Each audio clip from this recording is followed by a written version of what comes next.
Hello! Welcome back to D20 Sundays. I'm your host, Ian, the part-time Dungeon Master. Today's session is on Session 0, which is all about the pre-Session 1. You know, when you got together with all the other players and your Dungeon Master and you rolled up your characters and you essentially figured out how to go about the campaign in general. The Session 0 is when the Dungeon Master essentially lays down the groundworks for the entire campaign and it sets out his expectations and other things. So this is the watered down version of it because I did a live podcast of it last night on my Twitch channel. The link is down in the description where you can catch that, and where I go into a much more in-depth go through of essentially all the topics versus just the ones that I picked out for this one, which are here on my clipboard. So first and foremost on this is experience points and leveling. Depending on the type of campaign you're running and you're playing in, your Dungeon Master might decide that he wants this to be a milestone leveling versus a experience points leveling. The reason I say that is because, experience points leveling is, you defeated X number of monsters this session, so you get this many experience points, and, you'll level up at the beginning of the next session. Or it could be more of a milestone to where you've progressed far enough in the story where the DM believes your character has gained enough experience to go up a level in whatever they choose. This is something that's normally set out during Session 1. For one campaign I currently have, I run a leveling based off of milestones, but in the other one I run experience points. Because I feel like, I like both systems, but I'm trying to test out to see which one I like the most, to be honest. The next one is alcohol and narcotics. I don't mind alcohol at my table. I sometimes drink a little bit myself when I'm dungeon mastering, but the key thing is, as always, in moderation. Drinking in moderation. Narcotics, on the other hand, are flat out refused at my table. You do not come to my table high or tweaked or whatever, and I'm pretty sure, unless your DM is also like that, he's pretty much going to say no as well.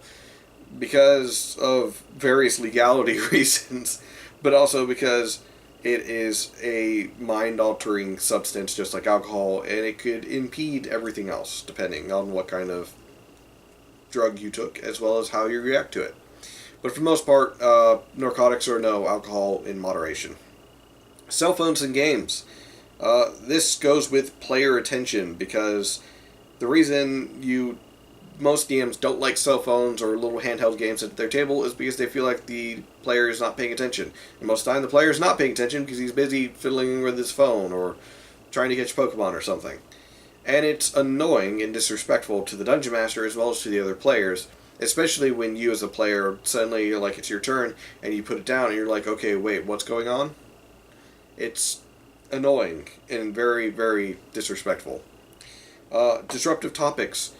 Mine are normally religion and politics. We don't talk about them at the table. We don't talk about real world problems at the table. That's for after the table or before the table, not at the table. Because people have varying views, and sometimes they agree and sometimes they don't agree. And depending on how passionate they are, it could cause a whole big fight. So I'd rather that fight be after the game versus before or during. Next one is dice rolling randomly. Please announce your rolls before you roll. Don't roll and say, hey, I was rolling for this. No, announce that you're going to roll for something. Let the DM okay it, and then roll. Because there's something known as appropriate times to roll and inappropriate times to roll. I know it sounds weird, but if you're a Dungeon Master, you kind of understand what I mean by that. You would like the players to roll at certain points versus just randomly rolling, because if they randomly roll, it might disrupt the flow of what you've written out for that session, versus them saying, hey, I would like to check for this. Say, hold on, give me a moment, finish what you were doing, and then saying, okay, now you can check for that.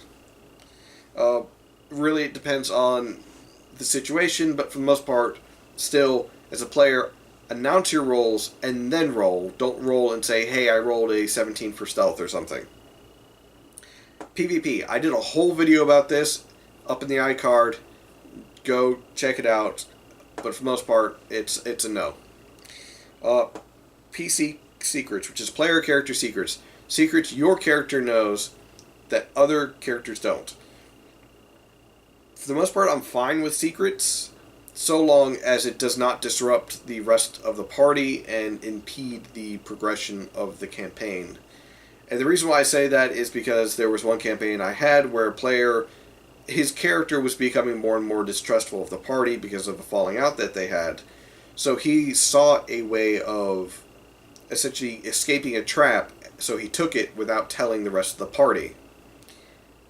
While that was fitting for his character, it caused everything else to slow down, as the party had to spend way much more time trying to figure out how to get out, as well as some of them took some serious damage from the trap before they were able to finally get out. Expectations, goals, and diversity. So, expectations. What do you as a Dungeon Master expect, and what does your players expect from this campaign? Goals. What is your goal as a Dungeon Master, and what are your players' goals, or their character goals for this campaign? And diversity is more of, you have role players and non-role players. You know, some people like playing out their character in depth. Some people just like the hack and slash lewd experience kind of thing, which both are very valid ways of playing Dungeons and Dragons, but you have to find a good diversity and balance between the two in your group, and try and get that aired out during the session 0 versus 3 or 4 sessions in. Player discomfort. There are topics we don't talk about because it makes players uncomfortable.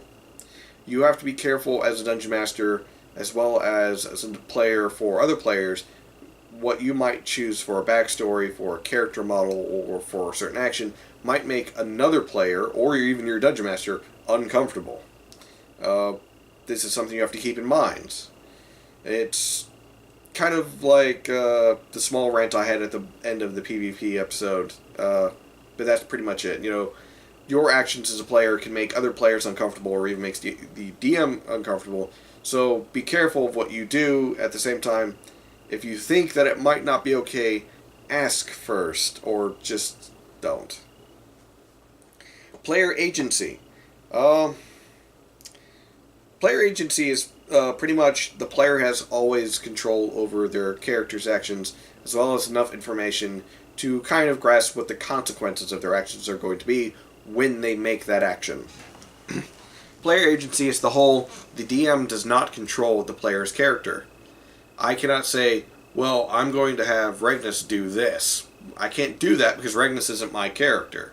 Regnus is Regnus's character. It's his character. I can't say, well, he's going to do this. No, I haven't made him do a mind save or anything to where, you know, he's resisted, you know, being dominated by someone. No. So, player agency is all about that. You know, the player controls the player's character.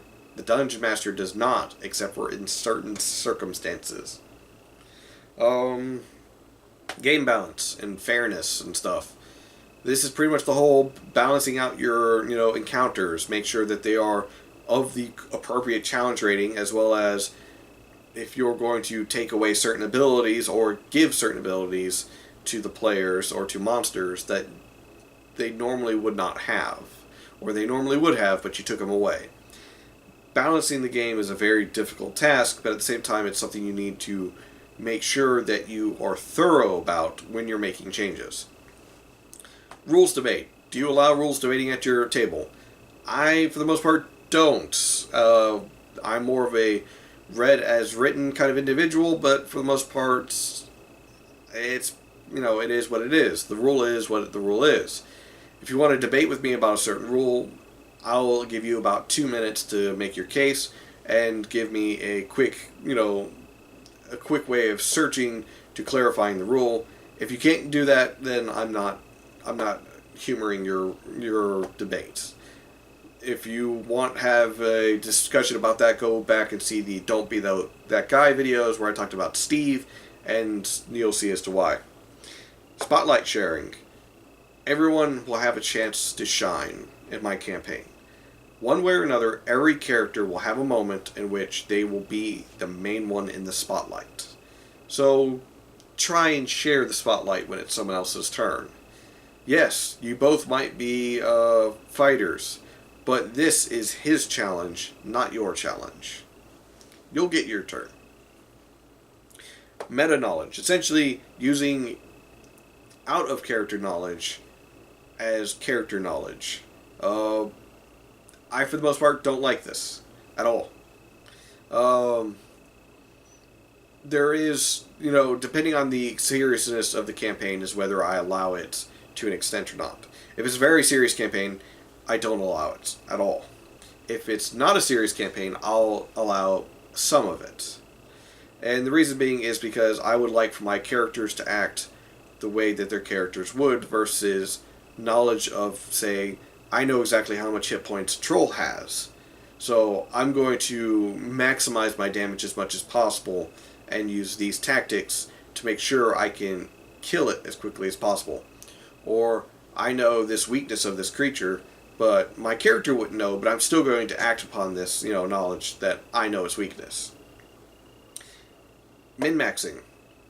I'm kind of okay with it, to be honest. And I say kind of because there is one thing that does bother me, and that's the basic cookie cutter thing. You essentially always have characters with the exact same stat blocks, and it makes them all kind of the same. Min-max if you want, but for the most part, you're just making my job a little bit more difficult as the Dungeon Master. Character party fit. This goes back to that idea of the lone wolf, as far as like diversity goes.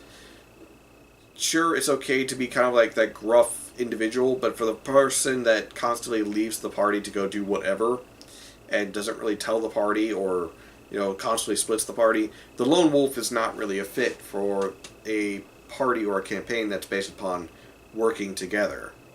You have to make sure that your character background, his personality type, and everything fits with your party. And I don't mean just the class, but I literally mean the ideals and so on.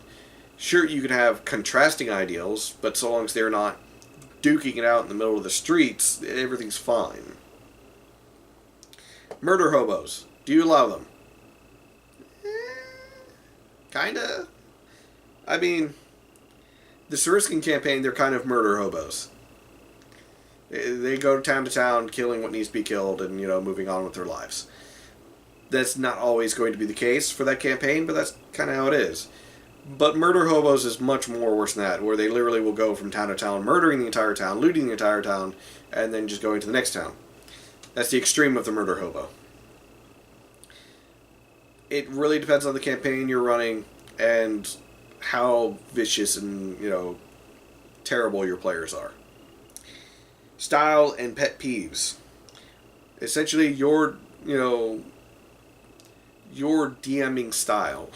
Are you a more hands-on, we have a very set type of campaign where it's like, this is the beginning, this is the middle, this is the end, or this is more of an open sandboxy where the players can run amok as they choose and, go to different areas and, do things. Also, are you very narrative Dungeon Master versus a more of this is how the world is? Pet peeves is more of like things that irritate the crap out of you. Like the players are doing this and it's bugging you. You want to reach across the table and stab them in the neck. Don't, please, because then you lose a player, and I'm pretty sure that's a crime. But pet peeves are something else that you need to set out. I once had a player that, for some reason, just got really upset whenever someone brought up spiders. Could not bring up spiders at all around them. So we made our best not to do anything with spiders. Ethics, concerns, and topics. This goes back to that religion and politics thing. None at the table, ever. There's also the whole, racism at the table. No sexism, no talks about rape. These are all things that we do not talk about at the table because they do not belong at the table. And as a Dungeon Master, you have to make this clear that you do not want it at the table. And as a player, you should make it clear of what you do not want at the table as well, because it all falls into this. Because if it has the chance of causing disharmony at the table, then it needs to be out in the air to let everyone know, hey, we don't do this. Character creation. Are you giving them abilities that they normally wouldn't have based off their race, or are you taking away abilities? I, for one, find it BS that Dragonborn don't have dark vision. I would give them dark vision, because they're dragons. Sure, they're dragon humanoids, but they're still dragons. Same with races and classes. Are you tweaking them in any sense? Are you giving them abilities, taking away abilities? These are all character creation kind of things. The game style. I went over this in one of the previous videos where I talked about the different types of campaigns and so on, where there's high fantasy, low fantasy. Is the style of the campaign a pure dungeon run, or is it more of traveling through the world and scenery kind of thing? Character style. This is a little bit more in-depth, essentially how the characters interact with the world around them, as well as how they're portrayed, their backgrounds, their ideals, their flaws, and so on. This is much more heavily based on your players and their interactions with each other and the world around them. And finally, that I have for today is death. How do you handle player death? When a character dies, is there still a chance for them to come back? Is it a easy process, or is it a harder process? Is it more like I cast True Resurrection, they're back? Or is it much more of a grand process that requires you to call down the avatar of the character's god that they worshipped, or perhaps a being over death, and challenge them for the soul of their fallen friend to have them return to life? There's a lot of different ways that you could do this, and I believe that death should be a heavy, heavy cost, both to have done to you, but at the same time to reverse. So character death is going to be something I hope, but at the same time don't hope to happen in the Surskin campaign, because I don't want any of the characters to die, but at the same time I kind of got a cool little bit prepared if one of the characters do die and they want to resurrect them. But yeah, that's everything I had for the checklist for this. Once again, a more in-depth Session 0 talk-through is essentially on my Twitch channel, link down in the description, where I go into much more in-depth not only about these, but some of the other topics that comes with running a Session 0. And you can catch me on Twitch every Saturday night at 5 p.m. Eastern Time, where I will start my podcast, and you won't see me, you'll just see a nice little background thing, because I can only stream audio. My internet is crap, I'm working on it, but check me out there, as well as I got a little bit of merchandise going on. I got a t-shirt and a mug that I've created, and if you want to, help support the channel, you can go purchase those. But I'll be trying to add more there as I can. Anyways, catch you next time.